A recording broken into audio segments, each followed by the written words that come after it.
వైభవ్ సూర్యవంశీ సరికొత్త రికార్డు సృష్టించాడు.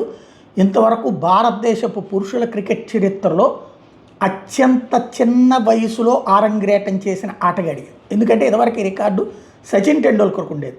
16 సంవత్సరాల 205 రోజులు, అంటే 17 ఏళ్లకి ఒక 130 రోజులు తక్కువగా ఉన్నటువంటి సందర్భంలో అతను ఆడాడప్పుడు.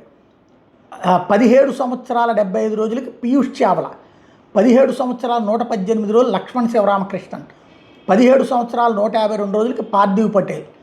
వీళ్ళయ్యే రికార్డు. అందరికంటే పిన్న వయస్కుడు ఇప్పటిదాకా 16 సంవత్సరాల 205 రోజులు సచిన్ టెండూల్కర్. ఇప్పుడు ఆ రికార్డుని వైభవ్ సూర్యవంశీ అధిగమించాడు.